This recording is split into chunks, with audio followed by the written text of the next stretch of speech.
להשתכר ולעשות שטויות בחתונה של אחותך.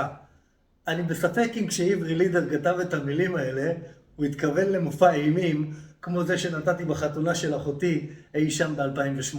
החלק הראשון של החתונה היה סביר מבחינתי. אז נכון, פירקתי גרם ירוק וחצי בקבוק וויסקי עוד בשלב קבלת הפנים, אבל בימים ההם הייתה לי קיבולת של ספן אירי, אז הצלחתי ככה לשמור על פסון. בשלב מסוים, כשכולם סיימו לאכול ופיזזו את דרכם לרחבת הריקודים, נשלף לפתע בקבוקון עם קוק. טוב, הוא לא בדיוק נשלף לפתע, זה אני ששלפתי אותו בתזמון מדויק. ושם למעשה המצב התחיל להחמיר. הבעיה שלי עם קוק, מעבר לזה שהוא יקר ועושה אותי בן אדם זין, היא העובדה שהוא מעורר אותי ומאפשר לי לשתות מלא אלכוהול, ממש מלא. אז אחרי שורה קטנה ועוד איזה במפ או שניים, הסתערתי על רחבת הריקודים ועל מה שנשאר מבקבוק הוויסקי, זה התחיל מגניב, המשיך מצחיק, ולאט לאט, או שבעצם די מהר, הידרדר למביך, ומשם לדי עצוב. כשהתעוררתי בצהרי היום שלמחרת, לא זכרתי הרבה ממה שהתרחש, אבל היה לי ברור שזה לא היה טוב.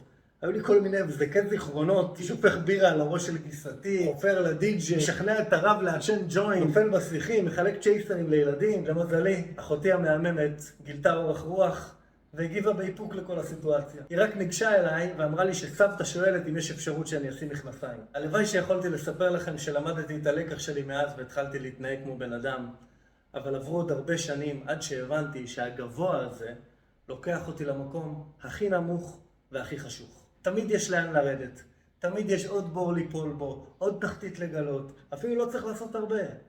רק תאפשרו לעצמכם לגלוש במורד המדרון החלקלק, ולהתעלם מסימני האזהרה שבדרך. ספרו לעצמכם שזה כולה חוויה, צחוק עם סטלות, קטעים, קרחנה, ותרוצו לעשן ג'וינט כדי להעלים את הבושה ולמסך את התסכול מזה שהחיים שלכם בעצם די דפוקים. או שתחליטו שדי, מספיק ליפול, הגיע הזמן לטפס החוצה ולהתקרב בחזרה פנימה. אם זה אכן המצב, שימו על עצמכם מכנסיים ותצטרפו אלינו לקבוצות של נקודת יציאה.